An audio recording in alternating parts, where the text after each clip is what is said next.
मैं मैथ्स मित्र नितिन राठौर आपका logic mind YouTube channel में बहुत बहुत स्वागत करता हूं। आज हम देखने जा रहे हैं विलोपन विधि, जो कि महत्वपूर्ण क्वेश्चन है आपकी एग्जाम के लिए। साल 2022 में यह क्वेश्चन आया था। इस प्रकार के क्वेश्चन आपकी एग्जाम में आएंगे, तो अतः ध्यान से देखें। जिसको भी 4 नंबर आज पक्के करने हैं वह इस वीडियो को स्किप ना करें। तो आज हम सीखने जा रहे हैं विलोपन विधि। विलोपन विधि, जैसे कि विलोप का अर्थ होता है गायब करना, मतलब किसी भी एक चीज को हटाना, मतलब कि विलोप करना। तो हमारे पास यहाँ दो चर है, एक्स और वाई। तो हमारे पास किसी भी एक को हटा के एक की वैल्यू निकालना ही क्या कहलाता है? विलोप, विलोपन करना। तो विलोपन विधि हल कैसे करते हैं, तो यह हम देखने जा रहे हैं। तो जैसे कि आपको दे रखा है, विलोपन विधि से हल करो 3x + y = 10, 2x + 2y = 12। तो सबसे पहले तो हम क्या करेंगे, इन समीकरण का नाम देंगे। यह समीकरण 1 है और यह समीकरण 2 है। अब हमने समीकरण 1 को नाम दे दिया है, तो हमें ध्यान रखना है कि किसी भी चर का फर्स्ट कोफिशिएंट का गुणा समीकरण 1 में और समीकरण 1 का गुणे का कोफिशिएंट का गुणा समीकरण 2 में करते हैं।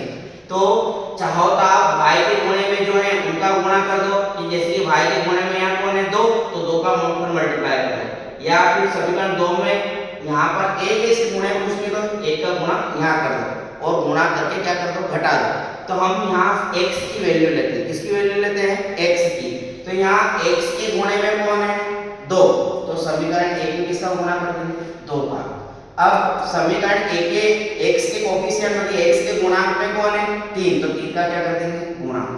कहने का मतलब यह है, जो भी आपकी समीकरण दे रखी है उसमें जो x के गुणांक में है पहली समीकरण की, उसका गुणांक कहाँ कर देंगे? गुणा समीकरण 2 में। और जो समीकरण 2 में है, जो x के गुणांक में, उसका गुणा कहाँ कर देंगे? समीकरण 1 में। तो हम यहाँ लिखेंगे कि समीकरण 1 में 2 का गुणा व समीकरण 2 में 3 का गुणा करके घटाने पर। घटाया क्यों? क्वेश्चन ये उठ रहा है, जोड़ भी तो सकते थे। घटाने पर चिन्ह क्या हो जाएगी? परिवर्तित। हमको यहाँ विलोप करना है, मतलब कि y से y क्या होना चाहिए? कैंसिल होना चाहिए, या x से x क्या होना चाहिए? कैंसिल। इसलिए हमने क्या करा? घटाया।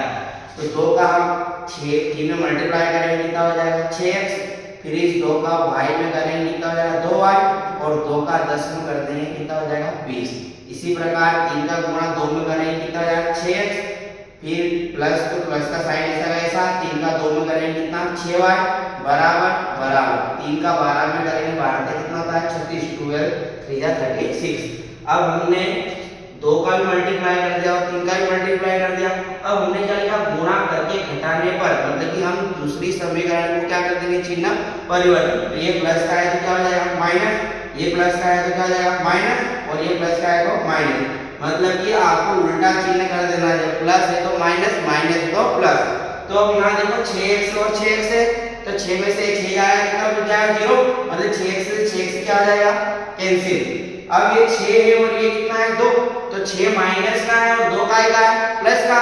तो माइनस और प्लस का हो जाता है माइनस। तो 6 में से 2 घटाओ तो कितना आ जाएगा? माइनस का 4y, क्योंकि बड़ी संख्या काय की है? माइनस की, इसलिए माइनस का चिन्ह बचेगा। अब 36 में से 20 घटा, तो क्योंकि ये प्लस का है और ये का है? माइनस का। तो माइनस प्लस का आता है माइनस। अब 36 में से 20 जाएगा, कितना बचेगा? 16। लेकिन बड़ी संख्या काय की है? माइनस की, इसलिए माइनस का चिन्ह आएगा। ये माइनस और ये माइनस क्या हो जाएगा? प्लस, क्योंकि डिवाइड करने पर माइनस का माइनस से प्लस हो जाता है। जब मैं y की वैल्यू निकालूंगा तो 16 इंटू में कौन है? y के 4 का चला जाएगा अपॉन में। 4 से 16 को काट देंगे तो y बराबर हमारे पास कितना आ जाएगा? 4 चौक 16। मतलब हमारे पास y का मान आ गया है 4। यह y का मान हम कहाँ रखेंगे?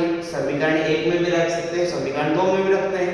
तो यहाँ लिखेंगे y का मान समीकरण 1 में रखने पर, समीकरण 1 में रखने पर। तो हम समीकरण 1 में रखते हैं y का मान। तो समीकरण 1 कितना दे रखा है? 3x + y बराबर कितना है? 10। 3x ऐसा का ऐसा प्लस y की जगह कर लेंगे 4 बराबर कितना है? 10। 3x as it is, 10 as it is, 4 उधर जाएगा, क्या हो जाएगा? माइनस का। तो 10 में से 4 घटाओ, कितना बच जाता है? 6, एक प्लस का एक माइनस का, जब मैं x की वैल्यू निकालूंगा तो 3 कहाँ चला जाएगा, x के, अब 6 के अपॉन में 3 से 6 को काट दो तो कितना आया, x बराबर 3 दूना 6। तो हमें यहाँ पर x का मान कितना आ गया, 2, कितना आ गया 2, और y का मान हमारे पास कितना आ गया 4। यही दी गई समीकरण के क्या है मान, x का मान 2 और y का मान कितना है 4। इसको हम क्रॉस चेक करते हैं हमारा आंसर सही आया या नहीं। मतलब कि x की जगह 2 रखना है, y की जगह 4 रखना है। यदि LHS बराबर RHS आ जाता तो हमारा सवाल क्या है सही। तो x की वैल्यू 2 का वैल्यू करेंगे कितना आ जाएगा 6, और y की वैल्यू कितना है 4, तो प्लस 4, 6 और 4 कितना आ जाएगा 10। इस प्रकार से हम विलोपन विधि को चेक भी कर सकते हैं। यह क्वेश्चन आपको समझ में आया है तो कृपया हमारे चैनल को लाइक और सब्सक्राइब जरूर करें और हमारे अन्य प्लेटफॉर्मों से भी जुड़े। धन्यवाद। जय हिंद, जय भारत।